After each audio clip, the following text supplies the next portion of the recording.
श्री गुरु तारण शरण मंडलाचार्य जी महाराज द्वारा विरचित 14 ग्रंथों की वांछना के क्रम में श्री उपदेश शुद्ध सार ग्रंथ का हम यहाँ वांचन कर रहे हैं। जिनेन्द्र भगवान के उपदेश का शुद्ध सार क्या है, रहस्य को गुरु महाराज ने इस उपदेश शुद्ध सार ग्रंथ में स्पष्ट किया है। भगवान की वाणी को ग्रहण करके अपने आत्म स्वरूप में रमण करके संसार से मुक्त होना और ऐसा पुरुषार्थ करना, यही भगवान के उपदेश का सार है। ऐसी पावन प्रेरणा देने वाला है ये उपदेश शुद्ध सार ग्रंथ। अभी विगत दिनों में हम लोगों ने बहुत सारे विषयों के संबंध में यहाँ चर्चा की है। कल जो विषय प्रसंग चल रहा था, दर्शन मोहांध जीव की मान्यता के संबंध में, दर्शन मोह से अंधा जीव किस प्रकार की परिणति वाला होता है और देवगुरु शास्त्र को किस रूप में मानता है, साथ ही सम्यक दर्शन और ज्ञान के संबंध में उसकी किस प्रकार की मान्यता होती है, ये सब बात कल की गाथाओं में अपने यहाँ वांछन मिली है। इसी प्रसंग को गुरुदेव यहाँ आगे और स्पष्ट करते हैं। 223 नंबर की गाथा से 233वीं गाथा तक दर्शन मोहांध जीव की सम्यक चारित्र के संबंध में क्या भावना होती है, कैसी धारणा होती है, इस रहस्य को स्पष्ट करेंगे। सम्यक चारित्र क्या है, इसका स्वरूप भी कहेंगे और दर्शन मोहांध जीव की चारित्र के संबंध में किस प्रकार की धारणा होती है, इसे यहाँ स्पष्ट करेंगे। 223 से 226 तक। दर्शन सम्यक दर्शन सम्यक ज्ञानम च दर्शये शुद्धं ज्ञानम दर्शन चरणं दर्शन मोहंद चरण आवरणं दर्शन ज्ञान संयुक्तो चरणं दुविहंपि संजगोहि दर्शन मोहंद सत्यं चरणं आवरण शरण संसारे दर्शन ज्ञान अनंतम अनंत वीर अनंत चरणानि दर्शन मोहंद पचाम शरणम आवरण दुःखे पथम दर्शन अरुवरुवम ज्ञानम चरुविचरण चारितम सम्मत चरण शरणं संयम चरणानि शुद्ध संयुक्तम्। निर्विकल्प स्वभाव को देखना सम्यक दर्शन है और अपने शुद्ध स्वभाव का अनुभवन करना सम्यक ज्ञान है। सम्यक दर्शन ज्ञान सहित सम्यक चारित्र होता है, किंतु दर्शन मोह से अंधा जीव चारित्र पर आवरण डालता है। सम्यक दर्शन सम्यक ज्ञान से संयुक्त होकर दो भेद रूप जो चारित्र का पालन किया जाता है, इस सहित ही संयम होता है, किंतु दर्शन मोहांध जीव असत्य में जुड़ा रहता है और चारित्र में आवरण करके संसार में परिभ्रमण करता है। अनंत दर्शन, अनंत ज्ञान, अनंत वीर्य, अनंत सुख स्वरूप में आचरण करना ही सम्यक चारित्र है, किंतु दर्शन मोहांध जीव पर्याय में आचरण करता है और चारित्र गुण पर आवरण करके दुर्गति का पात्र बनता है। अरूपी स्वरूप का अनुभवन करना सम्यक दर्शन, अरूपी स्वरूप को जानना सम्यक ज्ञान और अरूपी स्वरूप में लीन रहना सम्यक चारित्र। आचार्य यहाँ कहना चाहते हैं कि ज्ञानी साधक सम्यक दर्शन, सम्यक ज्ञान पूर्वक सम्यक्त्वाचरण और शुद्ध संयमाचरण चारित्र से संयुक्त होता है। इस प्रकार धर्म का जो वास्तविक स्वरूप है, चारित्र का जो यथार्थ स्वरूप है, उसे जो समझते हैं वे ज्ञानी होते हैं, किंतु जो उस पर आवरण करते हैं वे दर्शन मोहांध जीव हैं। और इस दर्शन मोहांध में इस यथार्थ चारित्र को समझने की स्थिति नहीं होती। इस संबंध में गुरुदेव 227 से 230 नंबर की गाथा के तक कहते हैं, तस्य दृष्टि आवरणम आवरणम मुक्तिममलमगस्य व्रत तव गिरियम चनिष्ठम चरणम आवरण थावरम पट्टम चरणम चर्यतवत्तम चरणम संसार सरनिमोक्तस्य दर्शन मोहंद स्वभावम अन्वित चरणम नरे चरणम शुद्ध चरणम पाक्षिक चरण पक्षि मोहनम पक्षि प्रवेश वन्नम चरणम आवरण पक्षि वन्नम दर्शन मोहंद सौतम चरणम आवरण अनृतम दिष्टम अनाचार अज्ञानम।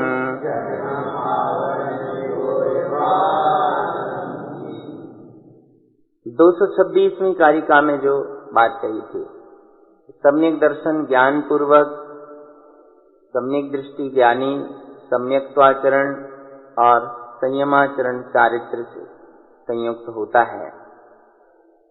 आचार्य कहते हैं, दर्शन मोह से अंधा जीव ऐसे सम्यक चारित्र की दृष्टि पर आवरण करता है, निर्मल ममल मोक्ष मार्ग को ही कर्मावृत करता रहता है।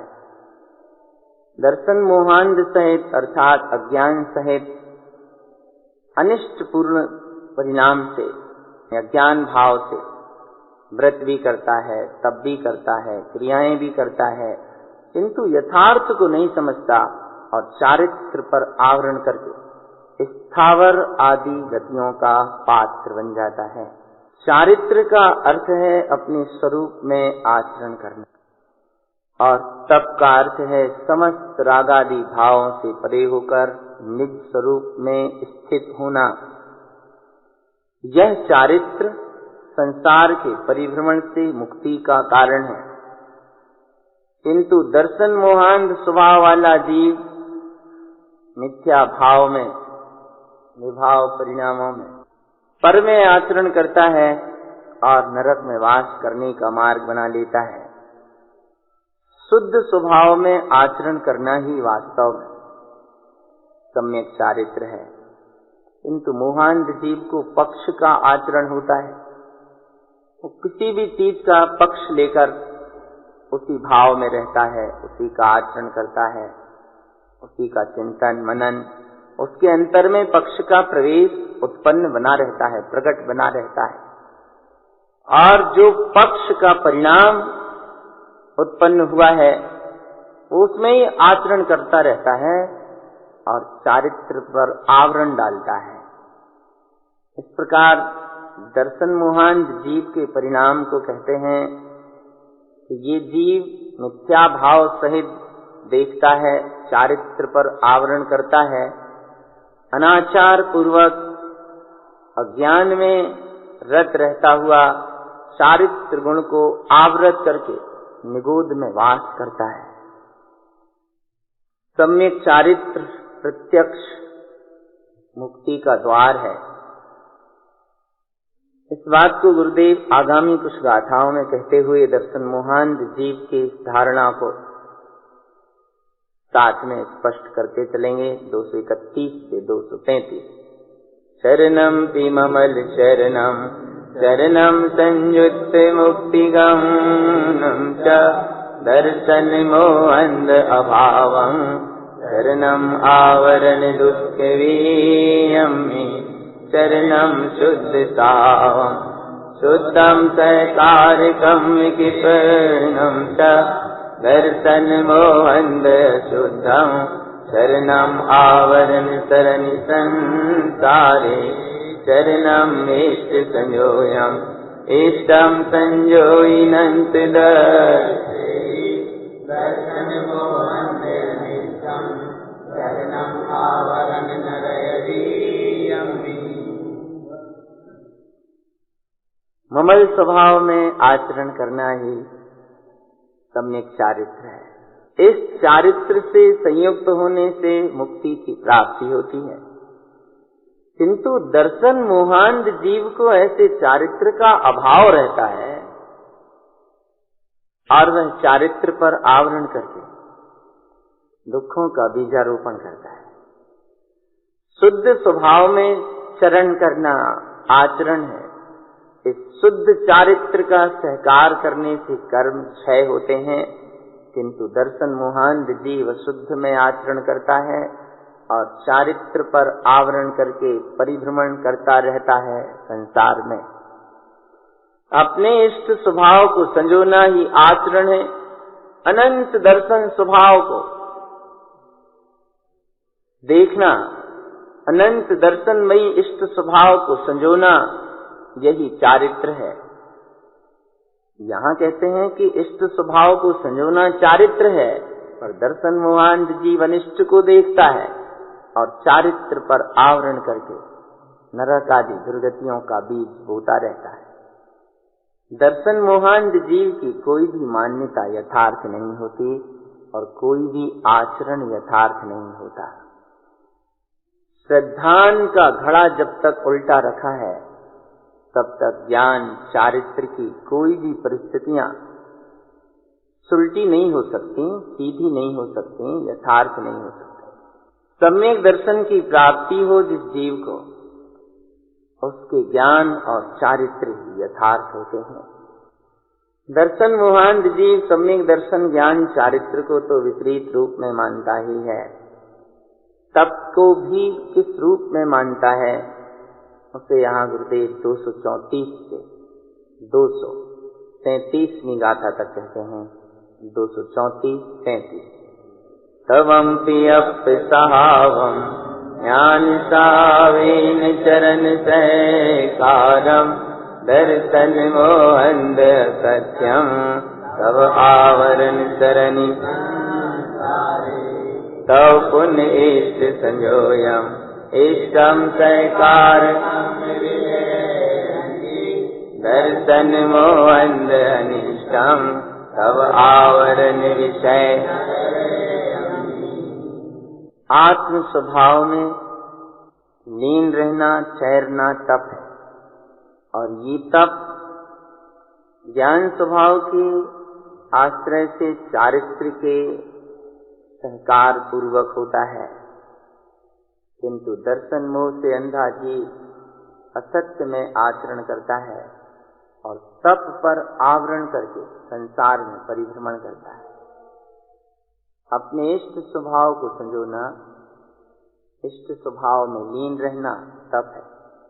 इस इष्ट के सहकार से कर्म बिला जाते हैं, किंतु दर्शन मोह से अंधा जीव अनिष्ट को देखता है और तप गुण पर आवरण करके विषयों में रमता है और नरक आदि दुर्गतियों का पात्र बन जाता है।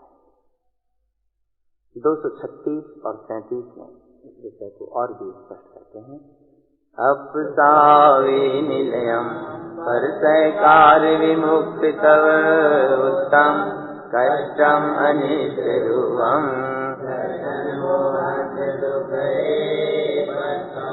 तवं च लक्ष्य लक्ष्यम लखंतो साविशुद्धिमंगलम च संसार सरनिलयम।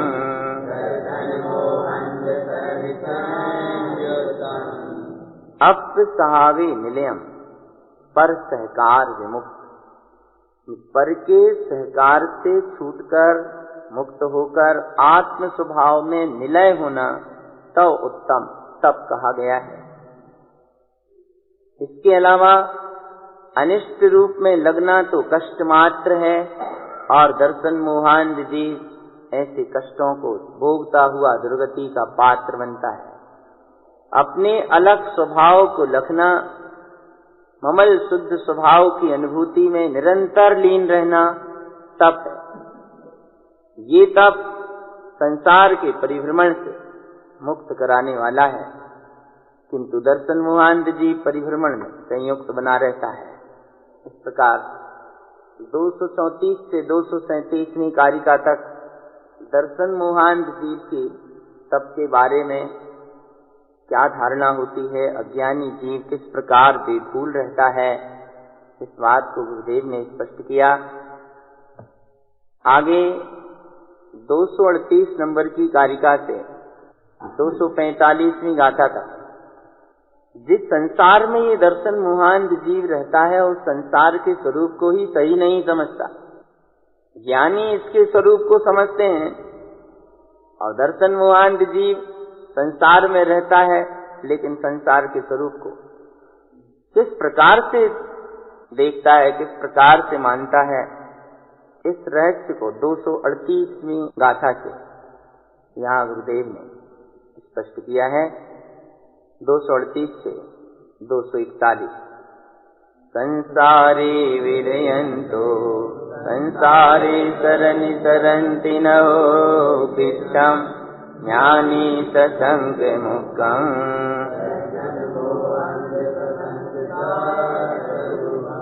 संसार सरनि अन्वितम् हिन्दति संसार पक्षिणो भावम् ज्ञानी ससंग विरयम् दर्शन मोहंत संख्योपत्ति सरलि भाव विलक्ष्यम् व्रत तप क्रियम् च ज्ञान सहकारम् ज्ञानी तम् विरयन्तो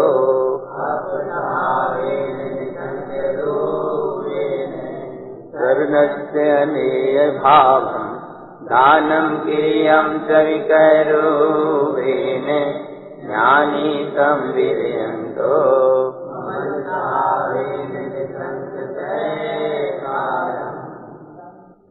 संसारे विरयन्तो, ज्ञानी संसार में रहता हुआ भी संसार से विरत रहता है। संसार के परिभ्रमण रूप बहाव को नहीं देखता। ज्ञानी सारी शंकाओं रूप परिणाम से मुक्त होता है। किंतु दर्शन मोहांत जीव अपने स्वरूप के प्रति ही सशंक है, तो संसार में निरंतर परिभ्रमण करता है। संसार सरनि अन्वितम, संसार का ये परिभ्रमण झूठा है। हिंडन्ति संसार पक्षिणो भावम, अज्ञानी जीव संसार के पक्ष भाव पूर्वक संसार में परिभ्रमण करते हैं, किंतु ज्ञानी संसार की सारी आकांक्षा और भावना रूप शंकाओं से विरत होते हैं। जबकि दर्शन मोहांत जीव को इस संसार में निरंतर शंकाओं की उत्पत्ति होती रहती है। सरनि भाव उल्लख्यम, संसार में परिभ्रमण करने के भावों को अलग अलग रूप में भी जीव अनुभवता है। फिर अज्ञान का सहकार करके व्रत तप क्रियाएं करता है, तो भी संसार के परिभ्रमण के भाव को ही अनुभवता है। जबकि ज्ञानी अज्ञान के सहकार से होने वाले समस्त आचरण से विरत रहता है और आत्म स्वभाव के प्रति अंतर से ही निसंक रहता है। संसार के स्वरूप को यथार्थ रूप से जानता है। परिभ्रमण करने के फिर अनेक रूप हैं, उनमें भाव भी शामिल हैं। फिर अज्ञान पूर्वक दान करे, कोई अज्ञान पूर्वक क्रिया करे, अज्ञान पूर्वक विकथाएं आदि करे। ये सारे स्वरूप संसार में परिभ्रमण करने के अनेक भेद रूप कारण। जबकि ज्ञानी तम विरयन्तो ममलसावेन निसंक सहकारम, ज्ञानी इन सारे भावों से विरत रहता है और ममल स्वभाव के प्रति समर्पित भाव से अपने स्वरूप को सहकार करके शंकाओं से रहित होता है।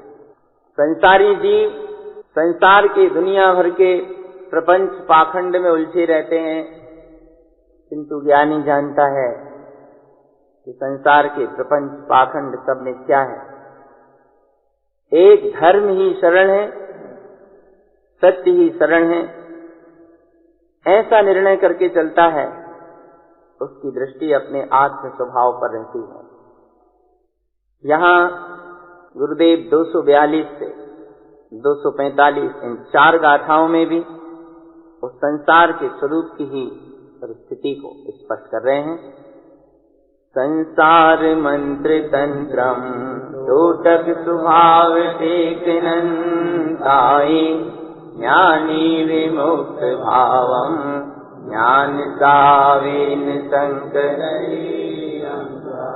दर्शन मोहन भावम संसार सरनि धरन्ति भावम जिन्वैनम नवदिशम अनंत संसार दुख संसार भाव उपलक्ष्यम लाज भयगारवेन भावम जिन्होत्तम नवदत्तम संसारे सरनि भावना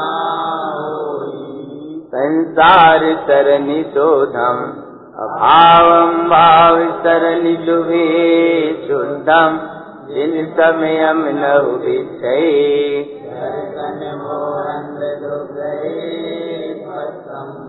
अब संसार तो मंत्र में, तंत्र में, टोटका में, टेक में, मिथ्यात्व में, आडंबर में, अनंतानंत विकल्पों में उलझा रहता है। कितने लोग टोटका करते हैं, कितने मंत्र तंत्र करते हैं। ये सब संसारी जीवों का स्वभाव है और ये सारी चीजें तब तक जीव के विश्वास में चलती हैं जब तक उसे सत्य धर्म का और कर्म के उदय का विश्वास नहीं होगा।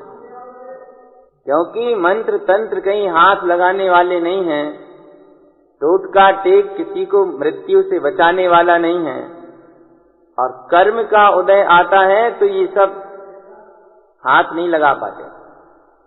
अज्ञानी जीव समझता है कुछ करने से हो जाएगा, क्योंकि उसके अंतर में करने की भावना रहती है। करूंगा तो हो जाएगा, करूंगा तो हो जाएगा, करूंगा तो हो जाएगा।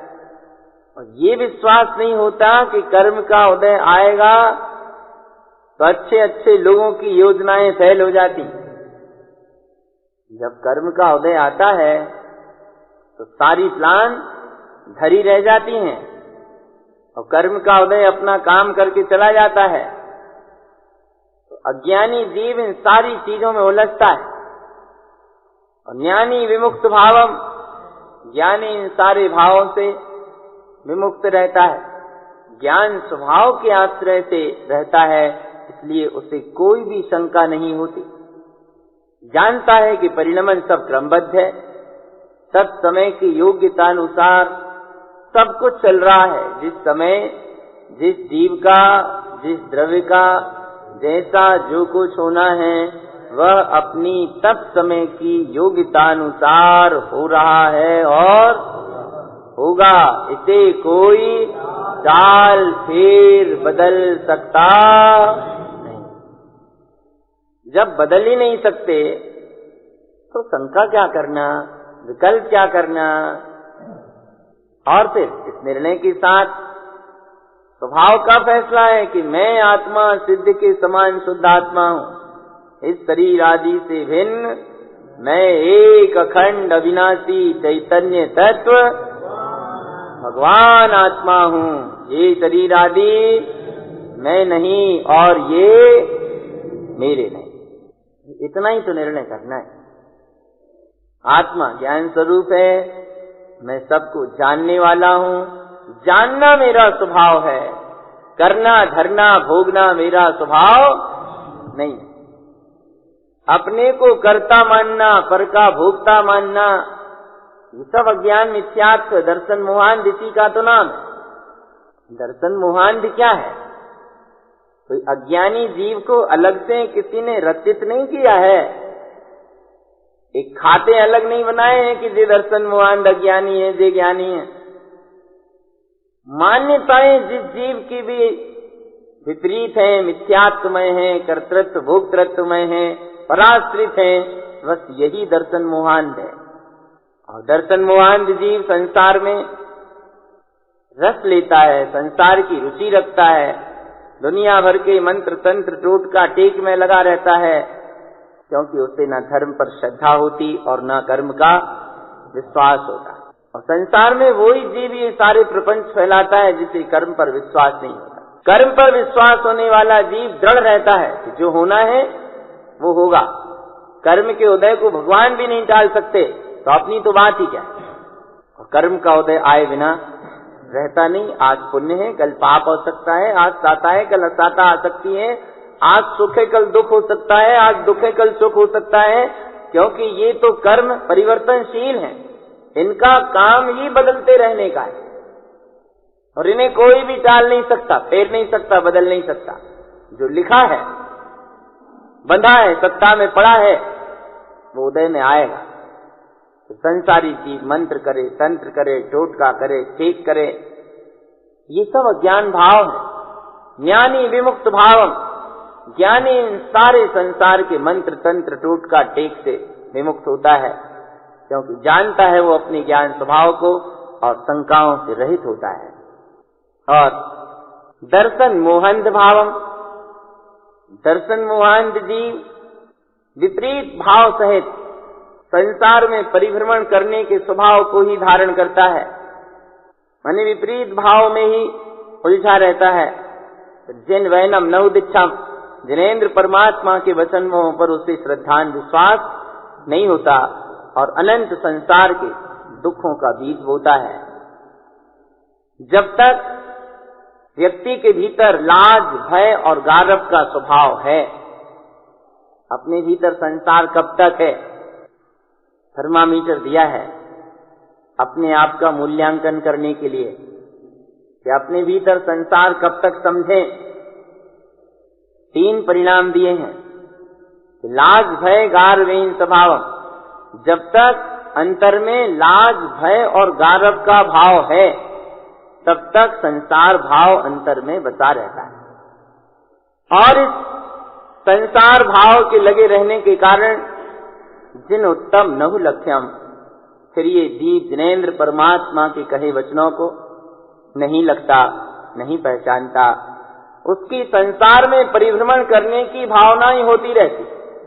संसार सरनि शोधम, संसार के परिभ्रमण को कितना ही शोध लिया जाए, कितना ही इसे बारीकी से देख लिया जाए, किंतु इस सरणी में सुविशुद्ध भाव का हमेशा अभाव ही रहेगा। इस संसार के परिभ्रमण में कभी भी विशुद्ध भाव की प्राप्ति नहीं होगी। विशुद्ध भाव का अभाव ही रहेगा। जिन समयम नहु पिच्छई दर्शन मोहंद दुग्गई पत्तम, और दर्शन मोहांध जीव संसार के परिभ्रमण की शोध करता है, खोज करता है, पर विशुद्ध भाव का उसे अभाव रहता है। जिन समय को नहीं पहचानता और दर्शन मोहांध से दुर्गति का पात्र बन जाता है। इस प्रकार 242 से 245वीं गाथा तक आचार्य ने संसार के संबंध में जो पिछला विषय क्रम चल रहा था, पिछली गाथाओं से 238वीं गाथा से इस प्रसंग को प्रारंभ किया था। 245वीं गाथा में इस प्रसंग को पूर्ण किया है कि संसार के परिभ्रमण की शोध करने में कभी भी विशुद्ध भाव प्राप्त नहीं होंगे। विशुद्ध भाव जब भी प्राप्त होगा अपने जिन समय की पहचान से होगा, सम्यक्त से होगा, आत्मबोध से होगा, स्वभाव के आश्रय से होगा। दर्शन मोहांत जीव ऐसे विशुद्ध भाव को नहीं पहचानता और दुर्गति का पात्र बन जाता है। और बड़ी विचित्र बात है, विचित्र क्या यथार्थ भी है, कि अज्ञानी जीव संसार में रहता हुआ भी संसार को नहीं समझता, शरीर में रहता हुआ शरीर को नहीं समझता, और भोगों को भोगता हुआ भोगों को नहीं समझता। यही दृष्टि की विपरीतता है। और जो संसार में रहता हुआ संसार को समझ लेता है, शरीर में रहता हुआ शरीर को समझ लेता है, भोगों के बीच रहता हुआ भोगों से विरक्त होकर उनके स्वरूप को समझ लेता है, उसी का नाम ज्ञानी है। वही साधक है, वही मोक्ष मार्गी है। तो यहाँ गुरुदेव 246वीं गाथा से 248वीं गाथा तक शरीर के स्वरूप को कहते हैं कि शरीर का स्वभाव क्या है, और दर्शन मोहांध जीव किस प्रकार शरीर के साथ जुड़कर चलता है। शरीरम विरयंतो शरीर भाव सुमोकम च ज्ञानेन ज्ञान शुद्धम दर्शन मोहंद अनृत असत्य संयम असुचियमेय भाव अनंतानम तम निर्तम जानन्तो दर्शन मोहंद शरीर भाव सह्यो जिन उत्तम शुद्ध वयन पिछम दर्शन मोहंद दुर्गये पतम। सम्यक दृष्टि ज्ञानी नाम कर्म के उदय से प्राप्त जिस शरीर में वास करता है उस शरीर को अपने से भिन्न जानता है। उस शरीर में मैं और मेरे पने की भावमान्यता से, धारणा से विरत रहता है। शरीर से संबंधित जितने भी अशुभ भाव हैं, पाप के, विषयों के, इनसे मुक्त रहता है। ज्ञान से अपने शुद्ध ज्ञान स्वभाव की आराधना करता है। जबकि दर्शन मोहांध जीव शरीर का ही सहकार किए रहता है। और शरीर का सहकार करने का मतलब शरीर से संबंधित जितने भी विषय हैं, जितने भी पाप हैं, वे सब उस सहकारिता में शामिल हो जाते हैं। तो दर्शन मोहांध जीव इस सब का सहकार करता है और ज्ञानी संसार के परिभ्रमण में नाना प्रकार के शरीरों के स्वरूप को जानता है। वर्तमान में जिस शरीर रूप पर्याय के संयोग में रहता है उससे विरत रहता है, उससे भिन्नत्व भाषित उसे हुआ है, अपने को शरीर से भिन्न जानता है, शुद्ध ज्ञान स्वभाव की साधना करता है। शरीर का स्वभाव क्या है? ये क्षणभंगुर है, असत्य है, अशुचि है और अमेय भाव रूप है। क्षणभंगुर है, असत्य है, नाशवान है, क्षण क्षण परिवर्तनशील है, अपवित्र है और ग्लानि कारक वस्तुओं से भरा हुआ है। इतनी वस्तुएं इस शरीर में भरी हैं ग्लानि कारक, तो वे संसार में कहीं ढूंढने से भी नहीं मिलेंगे। जे वस्तु तन में, वे बस्ती में, नावन में। ऐसा अपवित्र शरीर है ये, और ये शरीर मिला है साधना करने के लिए, संयम करने के लिए, तप करने के लिए। अगर इस शरीर से हम संयम तप की साधना करते हैं तो शरीर का पाना सार्थक है, और शरीर से विषयों में, पापों में, कसायों में रमते हैं तो इतनी दुर्लभ मनुष्य पर्याय को प्राप्त करने का कोई भी लाभ फिर मिलने वाला नहीं है। तो शरीर तो क्षणभंगुर है, असत है, अपवित्र और ग्लानि कारक अनंत वस्तुओं से भरा हुआ है। दर्शन मोहांध जीव इस अनिष्ट रूप के आश्रित रहकर इस नाशवान असत्य शरीर को ही सत्य जानता है, इसको ही सब कुछ समझता है कि जो कुछ भी है वो सब यही है। और प्रेरणा देते हैं गुरुदेव, शरीर भाव सह्यो जिन उत्तम शुद्ध वयन नहु पिछा। शरीर भाव सहित होने पर फिर जीव जिनेन्द्र परमात्मा के कहे हुए शुद्ध वचनों का अनुभव नहीं करता। मिथ्यात्व को ज्ञान सहित होकर दर्शन मोहांध से परिपूर्ण जीव दुर्गति का पात्र बन जाता है। इस प्रकार सम्यक दृष्टि ज्ञानी संसार से विरक्त रहते हैं, किंतु दर्शन मोहांध जीव संसार में आसक्त रहता है। ज्ञानी शरीर में रहकर भी शरीर से विरक्त रहते हैं और दर्शन मोहांध जीव शरीर में आसक्त रहते हैं। और ज्ञानी जीव भोगों को भी नहीं जानता कि जो भोग वो भोग रहा है उन भोगों का स्वरूप क्या है। बस इसीलिए तो अज्ञान संसार का कारण है। और जिस जीव को ये समझ में नहीं आता इसीलिए अज्ञान से संसार में भटकता है। और जिसे वो अज्ञान की समझ पैदा हो जाती है कि अज्ञान संसार में परिभ्रमण का कारण बन रहा है, अज्ञान की समझ जागी कि अज्ञान छूटा और ज्ञान हो जाता है। जिन भोगों को ये अज्ञानी जीव भोग रहा है, इसे पता नहीं कि भोगों का स्वरूप क्या है, और ज्ञानी जानता है कि भोग कैसे होते हैं, इनका स्वरूप क्या होता है। इस भोग की व्यवस्था को, इनके स्वरूप को, और अज्ञानी जीव की भोगों के प्रति धारणा को, और ज्ञानी जीव भोगों से किस प्रकार विरक्त रहते हैं, इस भाव को 249 से 252 तक गुरुदेव कहते हैं 4 गाथाएं।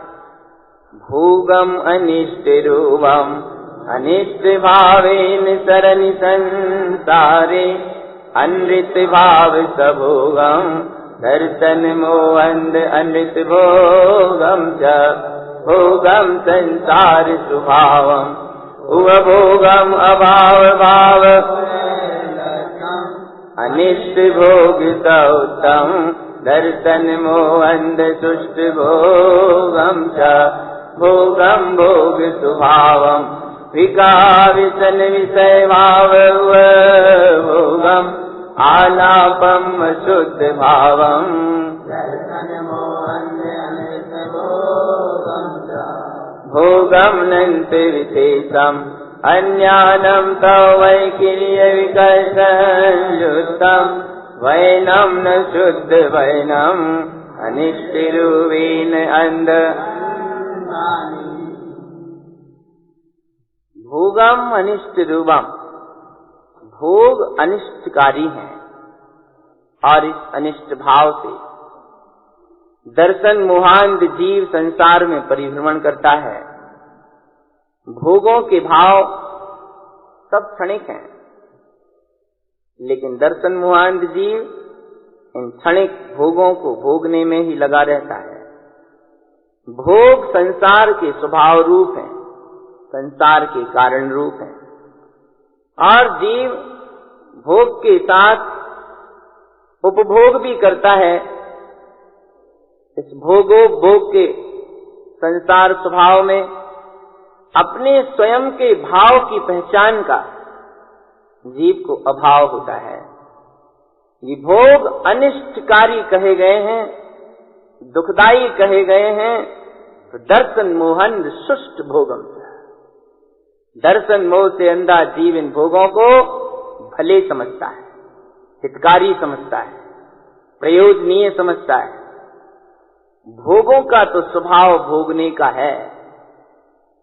जीव समझता है कि मैं भोगों को भोग रहा हूं, और भोग कहते हैं कि तू मुझे भोग ही नहीं पाएगा, इसके पहले ही मैं तुझे भोग लूंगा। भोगों का तो स्वभाव ही भोगने का है। जीव को भ्रम है कि मैं भोग भोगता हूं, और भूल रहा है कि भोग को वो नहीं भोग पाता, और भोग उसे ही भोगते रहते हैं। और फिर जीव भोग भोगने के स्वभाव के साथ साथ उपभोग भी करता है।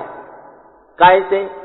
भोग नहीं पा रहा है, व्यर्थ चर्चाएं करेगा, आहार कथा करेगा, भोजन कथा करेगा, स्त्री कथा करेगा, राज कथा करेगा,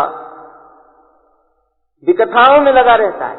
बार बार उन भोगों की चर्चा करके उनका रस लेता रहता है। व्यसनों की चर्चा करेगा, विषयों के भाव करेगा, विकथाओं से, व्यसनों से, विषयों के भाव से उपभोग भी करता रहता है। आलापम अशुद्ध भाव और अशुद्ध भाव सहित इन सब की चर्चा वार्ता में रस ले लेकर भोग और उपभोग दोनों का ही रस लेता है, ये मान करके मैं भोगों को भोग रहा हूं। इस प्रकार दर्शन मोहांध जीव झूठे भोगों को भोगता है। और भोग कोई अशुभ रूप में ही होते हैं, ऐसा नहीं है। आचार्य कहते हैं भोग की अनंत विशेषताएं हैं, भोग के कई रास्ते हैं, जीव कई तरीके से भोग करता है। फिर अज्ञान पूर्वक तप करके भी भोगता है, व्रत कर रहा है तो भी भोग रहा है, क्रियाएं कर रहा है तो भोग रहा है। बाहर से वृत्ति साधु संयमी, साधु तपस्वी, साधक हो गया, और भीतर से भोगों की भावना नहीं मिटी तो विकथाओं से संयुक्त होता है, यहाँ वहां से उस चीज को पूरी करने की कोशिश करता है। वैनम न शुद्ध वैनम, ना भी उसके वचन शुद्ध होते, अनिष्ट रूपेण अंध अंधानी। इस प्रकार ये दर्शन मोहांध जीव अनिष्ट रूप में लगकर अंधत्व से अंधा बना रहता है, अंधों का सरदार बना रहता है, अंधा बनकर भटकता रहता है। ऐसी दर्शन मोहांध जीव की धारणा होती है कि जो संसार शरीर भोगों को हितकारी इष्ट मानकर उनके भोग आदि में जुड़ा रहता है। इस विषय की पूर्णता के लिए गुरुदेव एक गाथा कहते हैं 253 नंबर की। अंधम अंध स्वभावम दर्शन मोहंध दुख वीयम्मे दुख्यम अनंत अनंतम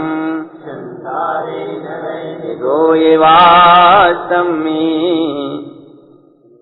अंधम अंध स्वभावम, अंधे का स्वभाव अंधा ही होता है, उसे कुछ नहीं दिखता।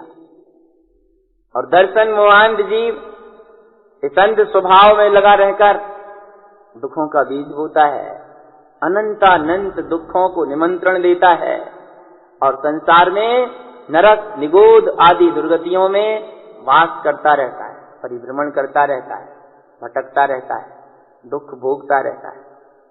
इस प्रकार 171 नंबर की गाथा से 253 नंबर की गाथा तक सच्चे देव गुरु शास्त्र सम्यक दर्शन ज्ञान चारित्र तप संसार शरीर भोग सहित यानी इनका स्वरूप बताते हुए दर्शन मोहांध जीव की इनके प्रति क्या दृष्टि होती है और मोहांध दृष्टि में किस प्रकार इन्हें मानता है, इस बात को गुरुदेव ने यहाँ स्पष्ट किया। आगे कुछ साधना की और साधक की अंतरंग परिस्थितियों को स्पष्ट करने के लिए कुछ विशेष गाथाएं हैं 254 से 265 तक। इन गाथाओं में गुरुदेव कहते हैं कि मन की जितनी अधिक चंचलता होगी उतना ही पर्यायी परिणमन और विषय विस्तार प्रपंच ज्यादा फैलेगा।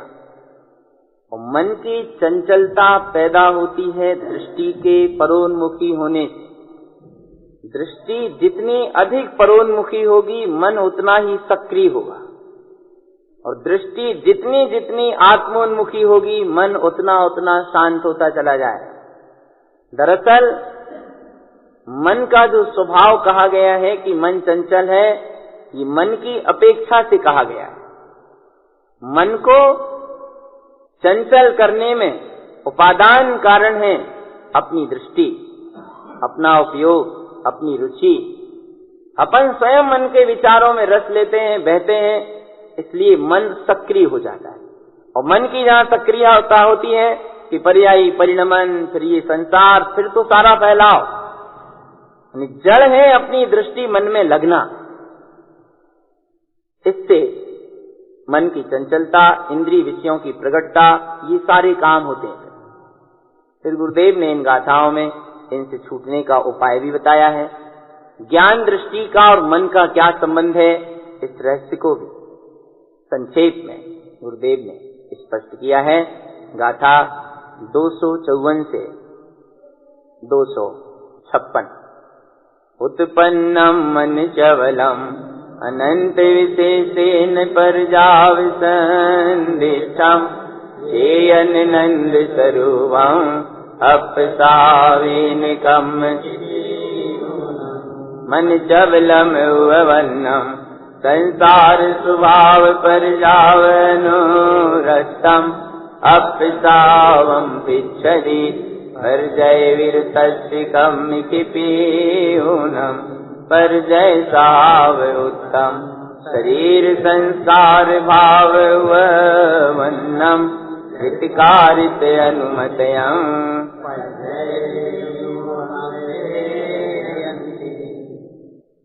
पर्याय को विशेष कहा जाता है सामान्य विशेषात्मा तदर्थो विषया।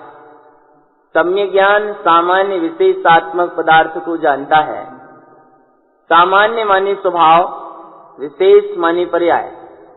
तो जब ये जीव पर्याय विशेष को देखता है, और पर्याय बहुत हैं, अनंत है, इतनी सूक्ष्मता है समय की कि एक सूक्ष्म समय में अनंत गुणों की पर्यायों का एक समय में परिणमन चल रहा है। जैसे एक समय में समुद्र में अनंत लहरें उठती हैं, भीतर भी आत्मा एक समुद्र है गुणों का, और सारे गुणों का परिणमन एक समय में घट रहा है। और वे गुण गुण रूप में तब परिणमित होते हैं जब दृष्टि स्वभाव पर होती है, सम्यक दर्शन ज्ञान होता है, तो गुण गुण रूप में परिणमित होते हैं। और जब दृष्टि परोन्मुखी होती है, पर्याय की ओर होती है, पर की तरफ होती है, विषयों की तरफ होती है, तो वे गुण फिर विपरीत रूप में परिणमन करते हैं। यहाँ सद्गुरु कहते हैं कि पर्याय की ओर जीव जब देखता है तो मन की चंचलता उत्पन्न होती है, और चैतन्य आनंद स्वरूप को देखे, आत्म स्वभाव के सहारे लगे दृष्टि, तो सारे कर्म क्षय हो जाते हैं। मन की चपलता के उत्पन्न होते ही संसार स्वभाव पर जाओ अनुरक्तम, जीव संसार के स्वभाव में, पर्यायों में अनुरक्त हो जाता है। यानी जो परिणमन चल रहा है संसार का, शरीर का, इस सब में अनुरक्त हो जाता है। आत्म स्वरूप को पहचाने, पर्याय से विरत हो, तो कर्मों की निर्जरा होती। ये पर्याय विरत क्या है, पर्याय दृष्टि क्या है, इसके लिए गुरु महाराज ने अंतर में चलकर उस चीज को खुलासा किया है कि परिजय साव उत्तम, पर्याय के स्वभाव को कहते हैं। कि पर्याय का अर्थ क्या है कि शरीर संस्कार भाव उगवन्नम, शरीर से संबंधित अंतर में जो अपने संस्कार हैं, इनसे संबंधित जो भाव उत्पन्न होते हैं, वे ही पर्याय स्वभाव है। शरीर से संबंधित परिणाम हो रहे हैं तो पर्याय भाव है, और अपने जो संस्कार अपने पड़े हैं, सब जीवों के संस्कार अलग अलग हैं। किसी के संस्कारों में कुछ है, किसी के संस्कारों में कुछ है, सबके संस्कार अलग अलग हैं, और इन संस्कारों को तोड़ने का नाम ही साधना है, साधना और कुछ नहीं। अपने जो संस्कार पड़े हैं, अपनी जो आदतें मान्यताएं पड़ी हैं, अपने भीतर जो एक परिणाम की और मन की छाप पड़ी है, इसी का नाम संस्कार है। और अपने अपने संस्कार अपने अपने ज्ञान में होने चाहिए, और इन्हें ज्ञान पूर्वक तोड़ने का लक्ष्य रहे साधना में साधक का, तब ये संस्कार टूटते। तो शरीर के भाव और अंतर में संस्कारों के भाव का उत्पन्न होना, इसी को पर्याय भाव कहा है। फिर इन पर्याय भाव में जीव तीन प्रकार से जुड़ता है।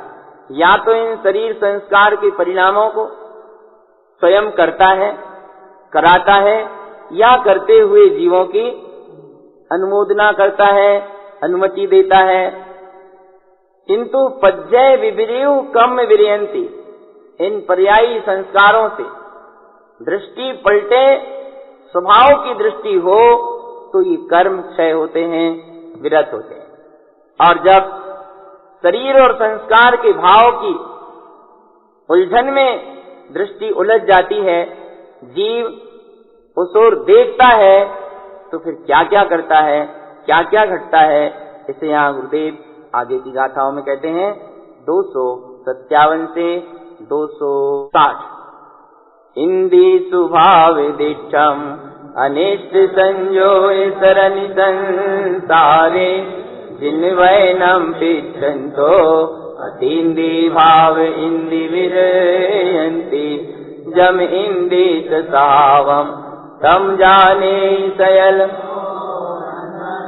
जिन्वैसलन्तो अतीन्द्रि सहकारकम विरयन्ति, दृष्टि दृष्टत्वेन्द्रि दृष्टि संसार सरनि स्वभावम् जिन्वैनं पृच्छन्तो दृष्टि अदृष्टिकम् दृष्टि प्रपंच भावम् दृष्टि ववन्न परिजाव स्वभावम् जिन स्वभाव सावम्।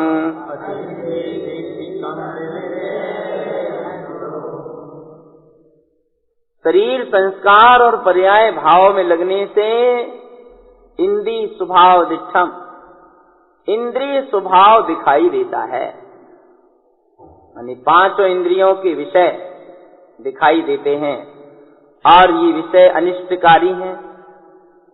इस अनिष्ट इंद्रिय स्वभाव को संजोकर जीव संसार में परिभ्रमण करता है, जिन वचनों का अनुभव नहीं करता न पहचानता। अगर अतीन्द्रिय भाव को पहचाने ग्रहण कर ले तो इंद्रियों के विषय विरत हो जाते हैं, और अतीन्द्रिय भाव को ग्रहण करना ही जिन वचनों को पहचानना है। जिन वचनों के अनुभव के साथ ही अतीन्द्रिय भाव प्रकट होता है और इंद्रियों के विषय मिलाते हैं, क्षय होते हैं। जो जो भी इंद्रियों का स्वभाव है, इस सबको मोहांध जानो। इंद्रियों के स्वभाव में लगना, इसी का नाम मोहांध होना है। मोह में अंधा कोई दूसरा नहीं मिलेगा कहीं बाहर, ये अपनी बात है। अपन जब तक इंद्रियों के विषय में, कसाय में, राग द्वेष में उलझे, इसका नाम ही मोहांध होना है या मिथ्यात्व में उलझे।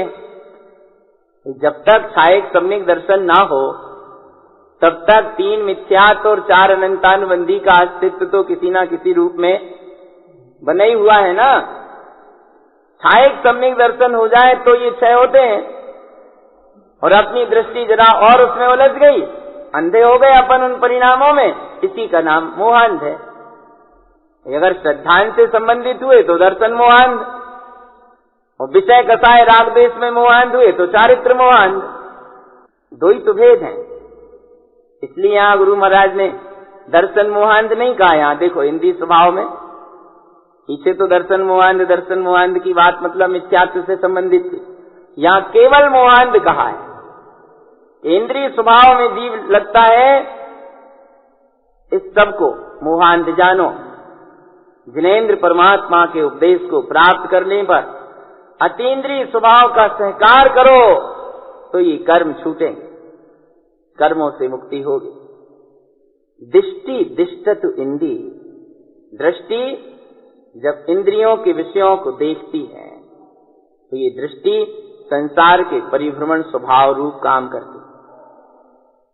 और अगर ये दृष्टि जिन वचनों को पहचान ले,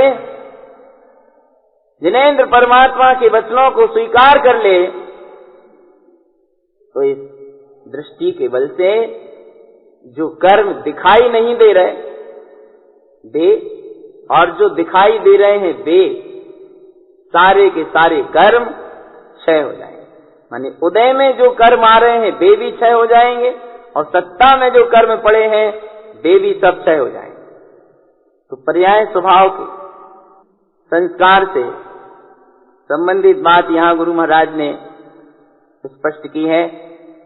260 नंबर की कारिका में गुरुदेव कहते हैं कि दृष्टि जब प्रपंच भाव को देखती है, दृष्टि उवन्न परजाव स्वभावम, फिर दृष्टि में पर्याय भाव उत्पन्न होते हैं।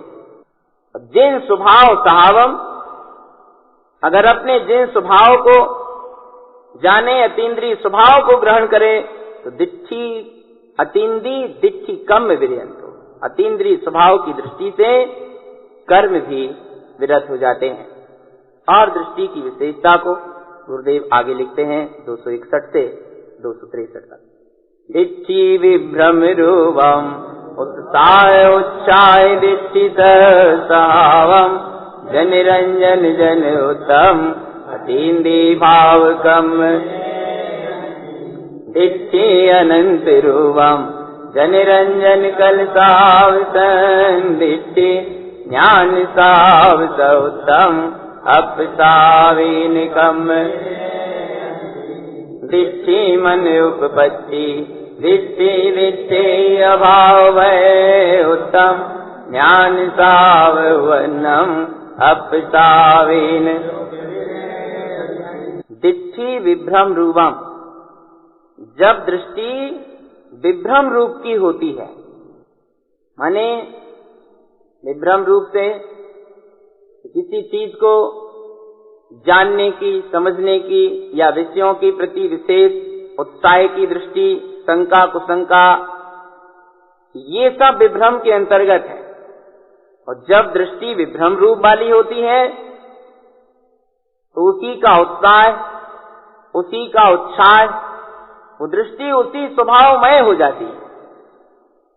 फिर जनरंजन में जन भाव के अंतर्गत दृष्टि लगी रहती है, किंतु अतीन्द्रिय भाव ऐसी शक्ति है कि जिसके प्रकट होने पर सारे कर्म क्षय हो जाते हैं।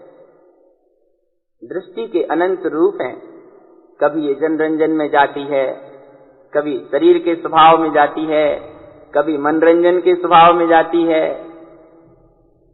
दृष्टि कई रूपों में जाती है, नाना रूप है इसके, किंतु ज्ञान स्वभाव ऐसी महान सत्ता है कि अपने आत्म स्वभाव के आश्रय हो जाए दृष्टि तो सारे कर्म छूट जाते हैं।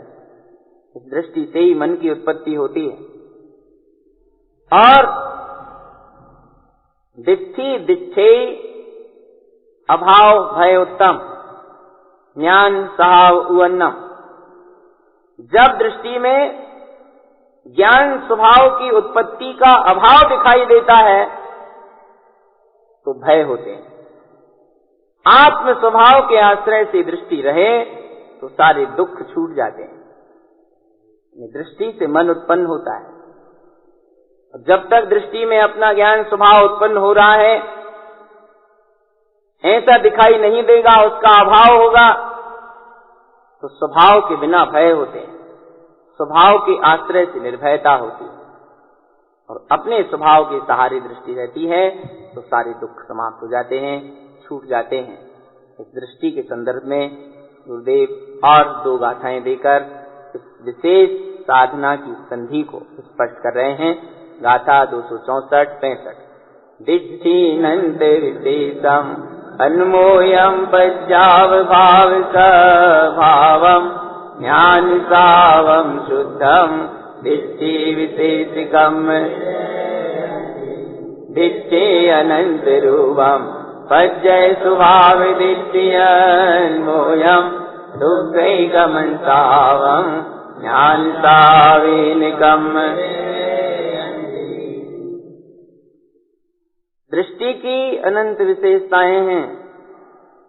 ये कभी पर्याय की अनुमोदना करती है, कभी स्वभाव भाव की अनुमोदना करती है, कभी अपने में रहती है, कभी पर में जाती है। लेकिन पर में जाने की महिमा नहीं है। महिमा है जब दृष्टि अपने शुद्ध ज्ञान स्वभाव में लगती है तो सारे कर्म विशेष छूट जाते हैं, कर्म विरत हो जाते हैं।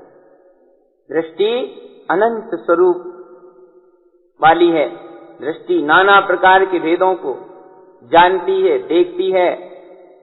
और अगर ये दृष्टि पर्याय स्वभाव की अनुमोदना करती है तो दुर्गति में जाने का स्वभाव बनता है, और ज्ञान स्वभाव की अनुमोदना करती है तो कर्मों से छूटने का मार्ग बनता है। तो दृष्टि के दो ठिकाने मुख्य हैं, स्व और पर, स्वभाव और विभाव। तो दृष्टि पर में लगेगी तो दुर्गई गमन साव, दुर्गति में जाने का स्वभाव बन जाएगा, और ज्ञान स्वभाव में रहेगी तो कर्मों से मुक्ति का मार्ग बन जाएगा। दृष्टि और मन की उत्पत्ति के इस विषय को यहाँ कहकर गुरुदेव 266 नंबर की गाथा से 274 नंबर की गाथा तक कुछ अपनी बात साधना की, साधकों की अपने सबके हिसाब से बतलाना चाह रहे हैं, जिसमें अदिष्ट स्वभाव, शब्द और अशब्द, इनका स्वरूप का वर्णन है। 266 से 267 प्रथम तो दो गाथाएं हैं जिनमें इस शब्द की भूमिका को स्पष्ट किया है और बीच में 270वीं गाथा में अशब्द को भी समाहित कर लिया है और 273-74 में अशब्द के पूरे पूर्ण स्वरूप को, शुद्ध स्वरूप को स्पष्ट किया है कि अशब्द क्या होता है। प्रथम 2 गाथाएं 266-67। अदिष्ट सद्भाव उत्तम शब्दम संसार तरनिपेक्षन्तो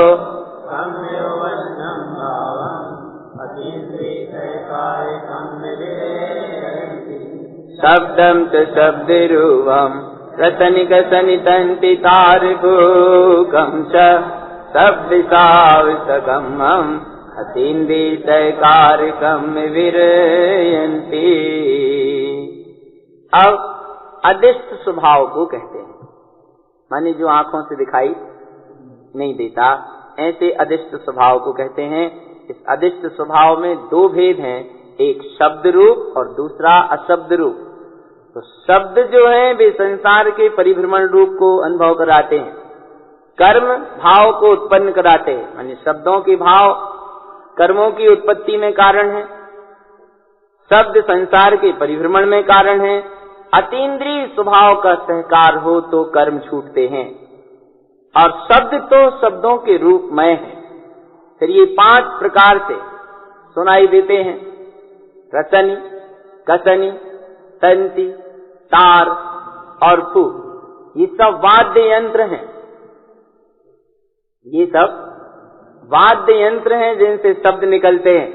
रसनी, जिनसे रसीले स्वर निकलते हैं, जैसे हारमोनियम वगैरह है, ये रसीले शब्दों को प्रकट करने वाले बाजे हैं। कसनी, जो कसे होते हैं, जैसे आपके ढोल है, नगाड़े हैं, मृदंग है, कसे रहते हैं रस्सी से। कसनी। तंती, जो तांत से बने रहते हैं, जैसे आपकी टिमकी है, नंगड़िया है, खंजरी है, तांत से बने रहते हैं। तार, तार से बने वायलिन है, तमूला है, इकतारा है, सितार है, वीणा है, ये सब तार के यंत्र हैं। और फूकम, समझ गए आप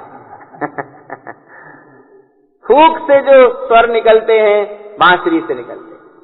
रसनी, कसनी, तंती, तार, फूक, इनसे जो जो भी शब्द निकलते हैं वे सब शब्द स्वभाव कर्म के कारण है। शब्दों को सुनने से कर्म बनते हैं। अतीन्द्रिय स्वभाव का सहकार हो तो कर्म छूटते हैं, और नहीं तो जिस शब्दों को सुन सुनकर जीव कर्म बांधता रहता है और कर्म भाव को उत्पन्न करता रहता है। अब ये रसनी, कसनी, तंती, तार, इनका स्वरूप तो संक्षेप में अपन ने अपने हिसाब से किया। गुरु महाराज इन रसनी, कसनी, तंती, तार को अंतर की अपेक्षा स्पष्ट कर रहे हैं 268-269 में।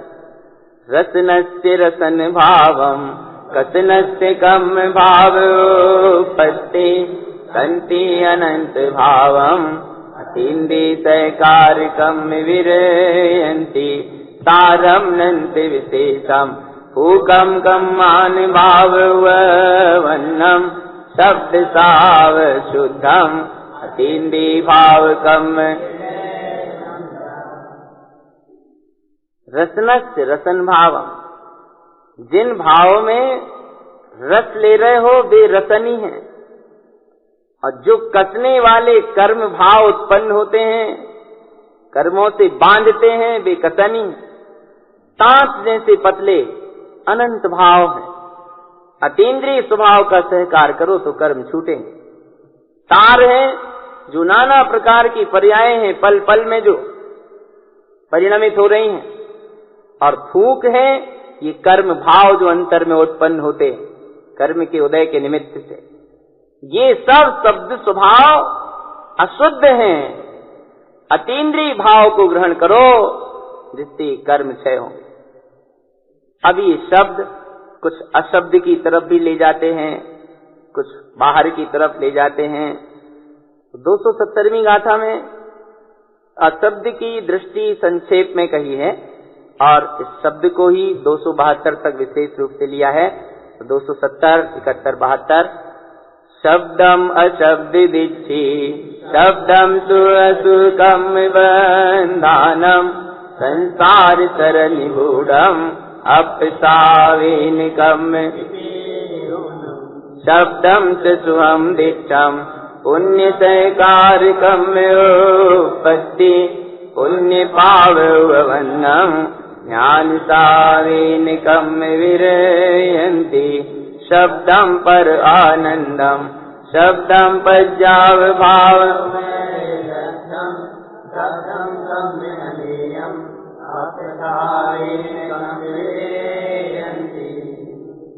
शब्दम अशब्द दिच्छी, शब्दों के द्वारा फिर दृष्टि अशब्द पर भी जाती है। अशब्द क्या है उसे अपन अभी हाल 273, 74 में पढ़ेंगे, वहां क्लियर करेंगे। शब्द के द्वारा अशब्द पर दृष्टि जाती है और शब्दों के द्वारा शुभ अशुभ कर्म बंधाना, शुभ अशुभ कर्मों के बंध होते हैं। अच्छे शब्द बोलेंगे तो शुभ बंध होएगा और बुरे शब्द बोलेंगे तो अशुभ बंध होएगा।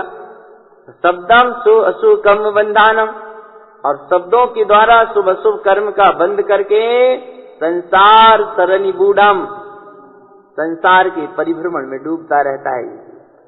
आत्म स्वभाव का सहारा ग्रहण करो तो कर्म क्षय होंगे। शब्दम से सुहम दिच्छम, अगर शुभ शब्दों को देख रहे हो, शुभ शब्दों को बोल रहे हो तो पुण्य सहकार कर्म उत्पत्ति, शुभ भाव का सहकार करते पुण्य कर्म की उत्पत्ति होगी, उसका आश्रय बंद होगा। और अशुभ बोलोगे तो पाप भी उत्पन्न होगा। पुण्य पाववन्नम, जी शब्द तो पुण्य पाप को उत्पन्न करते हैं, लेकिन ज्ञान सावेन कर्म विरयन्ति, ज्ञान स्वभाव के आश्रय से कर्म छूटते हैं। और ये ध्यान रखने की बात है कि शब्दम पर आनंदम, शब्दों का आनंद पराया आनंद है, पर का आनंद है, उद्गल वर्गणाओं का आनंद है, आत्मा का आनंद नहीं है। कितने ही आत्मा के भजन गा लो, कितने ही संगीत कर लो, कितनी भक्ति कर लो, स्तुति कर लो, ये सारा आनंद पराया आनंद है, बाहर का आनंद है, आत्मा का आनंद नहीं है। जहां आत्मा का आनंद होगा वहां इस ताम झाम की जरूरत ही नहीं पड़ेगी। ये सब टीम टाम झंझट है संसार के कारण, ये सब पराया आनंद है। लेकिन भूमि का अनुसार होता है, इसका अर्थ ऐसा भी नहीं समझना कि पराया आनंद है तो आज से बंद, मौन रह के कहां रहोगे, भीतर अशब्द चलेंगे। अब भी गुरु महाराज भीतर की सफाई करने वाले हैं कि बाहर से तुमने शब्द बोलना शुरू किया तो भीतर से अशब्द पेरेंगे। ये बात तो इस दृष्टि से है कि ना तो अंतर में शब्द बोलने का भाव हो, ना शब्द की परिणति हो, और स्वरूप में लीनता का पुरुषार्थ जाग जाए, अतीन्द्रिय स्वभाव में लीनता हो जाए, तो फिर इन शब्दों की कोई जरूरत नहीं। तो शब्दों का आनंद पराया आनंद है। इन शब्दों के निमित्त से मात्र पर्याय भाव की ही अनुभूति होती है और इन शब्दों से अनेक प्रकार के कर्म का आश्रय बंद होता है। आत्म स्वभाव में रहो तो ये कर्म छूटते। इस प्रकार गुरुदेव ने यहां तक शब्द की बात कही। अब 273, 74 में वो अशब्द क्या है कि मौन हो गए तो शब्द नहीं बोल रहे, लेकिन अशब्द तो भीतर चल रहे हैं। फिर मौन भी सही नहीं होता जब बाहर से शब्द नहीं बोले और भीतर से अशब्द पेर रहे हो, तो मौन भी नहीं होता, अंतर से शांति नहीं होती। क्या होते हैं अशब्द? गाथा 273, 74 अशब्दम च सौत्तम अशब्द को लोह संयुक्तम अशब्द अनर्थ रूपम ज्ञान सावेनिकम अशब्द अन्यान स्वभावम अशब्द कम्मानति विबंधानम अशब्द अशुद्ध रूपम ज्ञान सावेनिकम। अशब्द क्या है?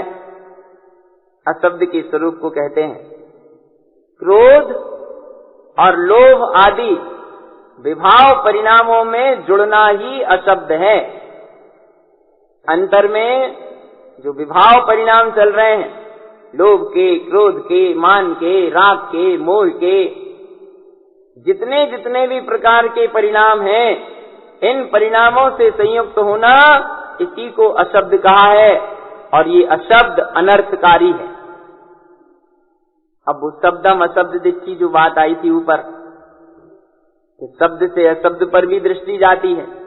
इसलिए कि अब कोई बजा रहा है और उल्टा सीधा बजा रहा है तो अपन उसमें नारा जो है, मिलके बजाओ, अच्छे से गाओ, ऐसा करो वैसा करो। माने बाहर के शब्द अंतर के क्रोध लोभ आदि के निमित्त बनते, वहां शब्द पर दृष्टि जाती है। फिर भीतर से लोभ भी हो रहा है, वाह क्या अच्छा हो रहा है, बहुत अच्छा, चल दो, चलने दो, चलने दो, आनंद बरस रहा है। लोभ असुविधा अव्यवस्था हो रही है तो क्रोध भी आएगा, राग भी होगा, मोह भी होगा, बजाने वालों के प्रति अच्छा लगेगा। ये सब राग का फैलाव है, ये सब राग के परिणाम बंधन के कारण है। और इन शब्दों के द्वारा होने वाले अशब्द रूप विभाव परिणाम अनर्थकारी हैं। ज्ञान स्वभाव के आश्रय से कर्म छूटते हैं। असल में अज्ञान स्वभाव ही अशब्द है। और अज्ञान स्वभाव माने राग मोह द्वेष आदि जितने भी विभाव परिणाम है, वे सारे अज्ञान स्वभाव में आ गए। ये सब अशब्द हैं। और ये अशब्द तीनों प्रकार के कर्म के बंध करने में कारण, ये विभाव द्रव्य कर्म, नो कर्म, भाव कर्म का बंध कराने में निमित्त कारण, यह शब्द सब अशुद्ध रूप हैं। ज्ञान स्वभाव में रहो तो कर्म क्षय होते हैं, कर्मों से मुक्ति का मार्ग बनता है। इन गाथाओं में गुरुदेव अपने स्वभाव की साधना की प्रेरणा दे रहे हैं कि साधक साधना के मार्ग में आता है तो विभिन्न प्रकार की परिस्थितियां बनती और इनसे ज्ञान के बल से, स्वभाव के बल से, शुद्धात्मा के बल से, ममल स्वभाव के आश्रय से ही जीता जा सकता है। तीन बातें अपने अंतर में रहनी चाहिए: दृढ़ता, संकल्प शक्ति और वैराग्य। साधक के लिए इन तीन बातों को गांठ में रखना जरूरी है। कौन कौन सी? दृढ़ता, संकल्प शक्ति और वैराग्य। अगर ये तीन चीज अपने हाथ में है तो अपन कहीं भी ढीले नहीं पड़ेंगे साधना में और निरंतर आगे बढ़ने का अपना मार्ग बनेगा। तो अपने अंतर में साधना की दृढ़ता, संकल्प शक्ति और वैराग्य भाव की विशेषता बनी रहे। गुरुदेव जिस दृष्टि को अपने में लगाने की प्रेरणा अपने को दे रहे हैं, वो दृष्टि अपने ममल स्वभाव में लगाएं, अपने सत्स्वरूप में लगाएं और अपने कल्याण का मार्ग बनाएं। यही श्री गुरु महाराज का हम सभी भव्य आत्माओं को मंगलमय।